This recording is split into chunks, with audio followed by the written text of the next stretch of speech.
لوگوں کے تانوں کی پرواہ مت. جب ایک چیز آپ کے بس میں نہیں ہے تو اس پہ سوچنا کیسا. یہ بھی ایک بہت بڑا نسخہ ہے سکون کا کہ جو چیز آپ کے اختیار میں نہیں ہے اس کے بارے میں سوچنا بند کر دو. دیکھو نوح علیہ الصلوۃ والسلام اپنے بیٹے کی ساری زندگی تربیت کرتے رہے مگر وہ کافر نکلا.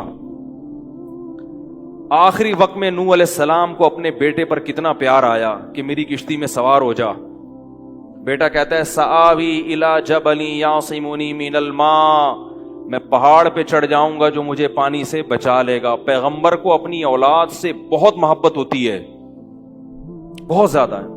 جیسے یعقوب علیہ السلام کو تھی نا اپنے بیٹے سے. کتنا درد ہوگا اس وقت نوح علیہ السلام کے دل میں, کیسے تڑپ رہے ہوں گے. لیکن بیٹا باز نہ آیا. وحال بینہم الموج فکان من المغرقین, ایک موج آئی اور اس کو غرق کر دیا. نوح علیہ السلام نے اللہ سے دعا مانگی ان ابنی من اہلی, اے اللہ میرا بیٹا میرے اہل و عیال میں سے ہے, تو نے تو وعدہ کیا تھا تو میرے اہل و عیال کا خیال کرے گا. اللہ نے کیا فرمایا انہ لیس من اہلک, یہ تیرے اہل میں سے نہیں ہے, اس کا عمل ٹھیک نہیں ہے. فلا تسألنی ما لیس لک بہ علم, دوبارہ یہ سوال مجھ سے مت کرنا. اب یہ نہیں کہ نوح علیہ السلام بیٹھ گئے یار یہ کیا ہو گیا یار, اب سوچیں یہ تو بڑھ گیا. بس نوح علیہ السلام نے فوراً استغفار کیا. اعوذ بک ان اسألک ما لیس لی بہ علم, اے اللہ میں تجھ سے پناہ مانگتا ہوں ایسی چیز کی, میں تجھ سے ایسا سوال کروں جس کی دلیل میرے پاس نہیں. بس بھول گئے. اب یہ تھوڑی کہ روتے رہیں بیٹھ کے, بھئی جو چیز بس میں نہیں ہے چھوڑ دو. تو ہم بہت ساری چیزوں کی ٹینشن لیتے ہیں جو ہمارے اختیار میں نہیں ہے. پیٹرول مہنگا ہو رہا ہے, بیٹھ کے خام میں پریشان ہے. بھائی تم سے پوچھ کے تھوڑی مہنگا ہوا ہے. غم کرنے سے اگر وہ سستا ہو جائے تو رو. میرے پاس تھی Kawasaki G T O, Kawasaki G T O 125. آپ کو پتا ہے کیا بائک تھی وہ, ہم نے بھی بڑے شوق پالے ہیں ایک زمانے میں. میں اس میں پیٹرول ٹھیک ٹھاک ڈلتا تھا. اب جب پیٹرول مہنگا ہوتا تو سب سے زیادہ متاثر میں ہوتا تھا اس سے. 50 والوں کو کچھ نہیں ہوتا تھا. تو میں ایک دفعہ پیٹرول پمپ گیا, میں نے پیٹرول ڈلوایا اس میں, تو اس نے کہا وہ 5 روپے پر لیٹر بڑھ گیا ہے. مجھے بڑا غصہ آیا. میں نے ساتھ والے سے کہا, میں نے کہا یار یہ کیا مذاق ہے یار, ہر تھوڑے دن کے بعد 5 روپے بڑھ رہا ہے, تو آپ کو غصہ نہیں آیا؟ اس نے کہا صرف میرے لیے تھوڑی بڑھ رہا ہے, پوری قوم کے لیے بڑھ رہا ہے نا. تو مجھے اس کی بات بڑی اچھی لگی. اس نے کہا میرے اکیلے کے لیے بڑھے تو مجھے غصہ آئے, سب کے لیے بڑھ رہا ہے تو چلو ٹھیک ہے. اس دن کے بعد سے اب تک پیٹرول بڑھنے پر مجھے غصہ نہیں آیا. میں یہی کہتا ہوں یار مجھے ٹینشن لینے سے کیا ملے گا. 100 روپے لیٹر بڑھ جائے, زیادہ زیادہ یہ ہوگا, بہت زیادہ بڑھے گا تو گاڑی بیچ دو.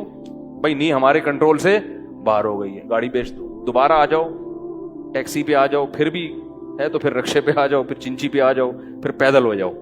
جو چیز اختیار میں نہیں ہے اس کی ٹینشن لینا حماقت ہے. بات آ رہی ہے سمجھ میں؟ اسی طرح یاد رکھو اولاد کی تربیت کا معاملہ ہے.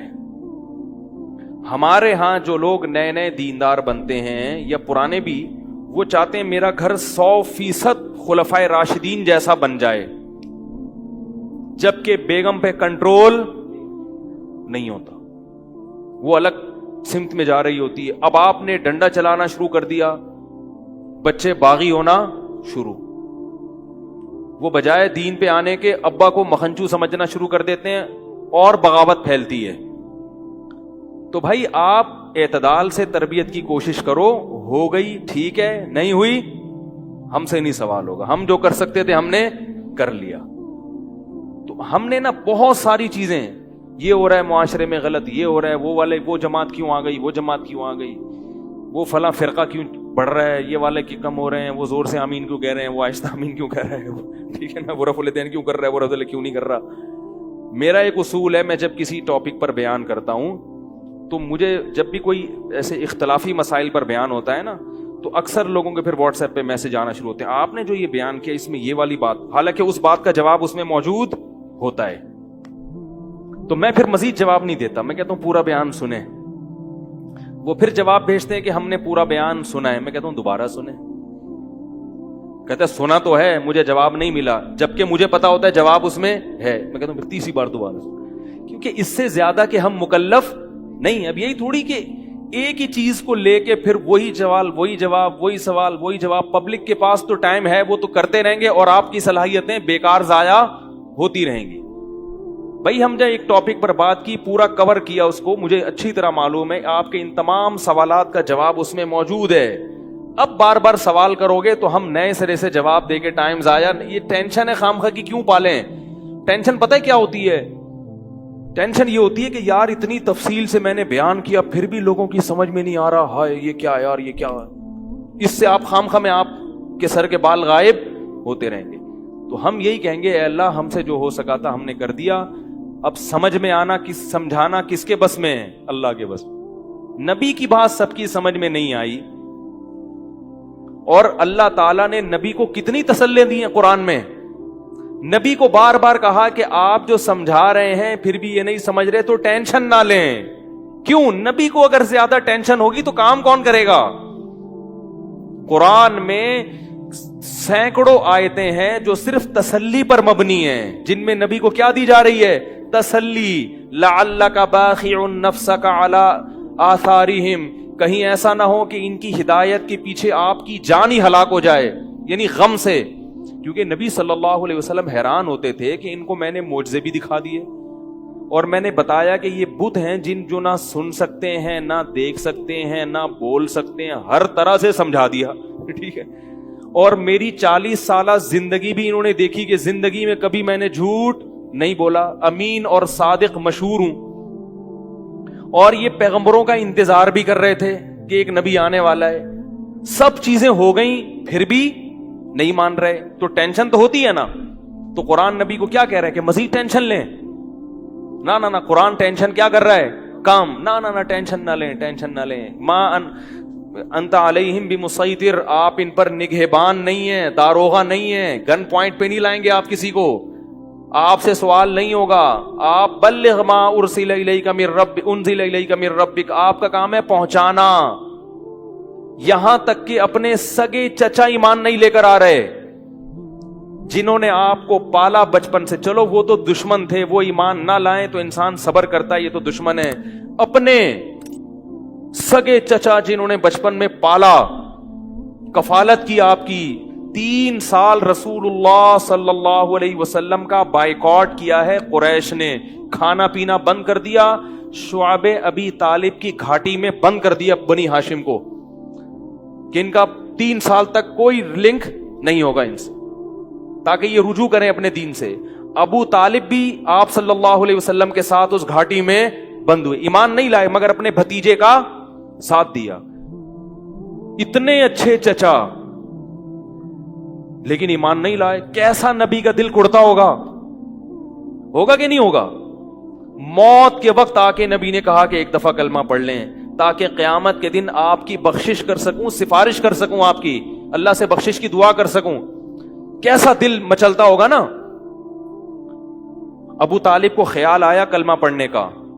قریش کے جو سردار تھے انہوں نے ابو طالب کو دیکھنا شروع کر دیا کہ کلمہ, کتنا غصہ آیا ہوگا نبی کو ان سرداروں پہ کہ میرا چچا جس نے میری اتنی کفالت کی, مجھ سے اتنی محبت کی, آج وہ میرے سامنے جہنم کی آگ میں داخل ہو رہا ہے اور یہ کمبخت کھڑے ہوئے اس کو ورغلا رہے ہیں. ابو طالب نے چند اشعار کہے کہ اگر مجھے یہ ڈر نہ ہوتا کہ عرب کہیں گے کہ ساری زندگی اسلام نہیں لایا, موت کے وقت موت کے ڈر سے باپ دادا کا دین چھوڑ دیا, یہ ڈر نہ ہوتا تو آئے محمد آج میں تیری آنکھیں کلمہ پڑھ کے ٹھنڈی کر دیتا. لیکن اس کو انہوں نے غیرت کا مسئلہ بنا لیا کہ میں مروں گا تو سردار کہیں گے کہ یہ ایک زبان والا نہیں ہے. زبان تبدیل کر لی انہوں نے, کرنا تھا تو پہلے ایمان لاتا نا, اب کیوں. اور وَلَقَدْ عَلِمْتُ بِأَنَّ دِينَ مُحَمَّدٍ مِّن خَيْرِ أَدْيَانِ الْبَرِيَّةِ كُلِّهَا, مجھے یقین ہے کہ محمد جو میرا بھتیجا دین لے کر آیا ہے تمام دنیا کے دینوں میں سب سے افضل ہے. لولا الحذار لولا الملامت او حذار مسبت, اگر ملامت کا خوف یا لوگوں کے برے بھلے کہنے کا خوف نہ ہوتا تو آج میں اپنے بھتیجے کی آنکھیں ٹھنڈی کر دیتا. کیسا دل کوڑا ہوگا میرے بھائی, کیسا, جس کو جہنم کی آگ کا یقین ہے اور ان کو معلوم ہے کہ میرا چچا جہنم کی آگ میں داخل ہونے والا ہے, کیسا تڑپ رہے ہوں گے. اور ابو طالب کی آنکھیں بند ہو گئیں. نبی صلی اللہ علیہ وسلم اتنے غمزدہ ہوئے. اللہ نے پھر کیا دی؟ تسلی کی آیتیں کہ ٹینشن نہ لو. یہ میں آپ کو کیوں واقعات سنا رہا ہوں کہ جب اتنے بڑے بڑے غم کے واقعات میں اللہ ٹینشن لینے کو پسند نہیں کر رہے, تو ہماری چھوٹی چھوٹی, اس کی پکوڑے کی دکان چل گئی, میری دکان بند ہو گئی, اس کو سواری مل گئی ہے بھائی رکشے میں, مجھے سواری نہیں ملی, ان چیزوں میں ٹینشن لینے کا کیا مطلب؟ بہت مشکل ہے یار, کیا کریں یار. ہماری ٹینشن یہی ہوتی ہے نا یار, سیٹنگ وہاں چل رہی تھی, ابا نے رشتہ وہاں طے کر دیا. یہ کوئی ٹینشن کی چیز ہے؟ ٹینشن تو وہ ہے جو نبی کو ہوئی تھی. یہی ٹینشن ہے آج کل. تو نبی کو کس قدر غم ہوا ہوگا. غیرت بھی ہے نبی میں, حیا بھی ہے, محبت بھی ہے, لیکن اللہ کیا کہہ رہے ہیں؟ ٹینشن نہ لیں. کیوں؟ وہی اصول جو میں نے آپ کو بیان کیا کہ جو چیز اختیار میں نہیں ہے اس پر ٹینشن نہیں لینی چاہیے. انک لا تہدی, یہ آیتیں نازل ہوئیں, من احببتا ولکن اللہ یہدی من یشاء. اے محمد, جس سے آپ محبت کرتے ہیں اس کو ہدایت دینے کے مالک نہیں ہیں. محبت الگ چیز ہے, ہدایت ہمارے ہاتھ میں ہے, آپ کے ہاتھ میں نہیں ہے. اب اگر نبی اسی غم کو لے کے بیٹھے رہتے تو کہاں سے دعوت اور تبلیغ کا کام ہوتا؟ آپ صلی اللہ علیہ وسلم سے حضرت عائشہ نے پوچھا کہ ابو طالب جو اتنی خدمت کرتا تھا, آپ کی کرتے تھے, اور اتنا کچھ انہوں نے کیا, کیا یہ نیکیاں قیامت کے دن کام آئیں گی؟ آپ نے فرمایا ہاں. کتنا کام آئیں گی کہ جہنم کے نچلے طبقے سے اللہ اٹھا کے اوپر والے طبقے میں لے آئے گا, اور پاؤں میں صرف آگ ہوگی مگر اس سے دماغ ایسے کھولے گا جیسے ہانڈی. ابو طالب پورے جہنم کی آگ میں نہیں ہوں گے, صرف ان کے پاؤں جہنم کی آگ میں ہیں. اس سے پتہ چلتا ہے کافر کی نیکیاں کام تو آتی ہیں مگر عذاب کم کرنے میں, عذاب ختم کرنے میں نہیں. بھی ہم دیکھتے ہیں کہ دنیا میں بہت کچھ غلط ہو رہا ہے, دلائل کے انبار لگا دو پھر بھی لوگ نہیں مانتے, اور فرقواریت, ایک دوسرے پہ تان و تشنی, گھریلو حالات میں گڑبڑ. تو اس میں اگر آپ ٹینشن لینا شروع کر دو گے تو پھر سوائے ڈپریشن کی گولیوں کی ایک نئی ٹینشن لگ جائے گی. جس دن گولی نہیں کھائی اس دن عجیب سا ہو گیا. ڈپریشن کا مریض کو جس دن گولی نہ ملے وہ خود گولی کی طرح بن جاتا ہے. وہ پھر کئی لوگوں کو گولیاں کھانی پڑتی ہیں اس سے بات چیت کے بعد. تو اس لیے میرے بھائی دو چیزیں یاد رہیں گی, ایک نیند اور دوسرا ٹینشن. جتنا ہو سکے, پھر بھی اللہ کی طرف سے ہوتی ہے, ایسا نہیں ہے کہ ناممکن ہے 100% ختم ہو جائے, یہ تو ممکن نہیں ہے, لیکن بہت سی چیزیں خود مسلط کی ہوئی ہیں.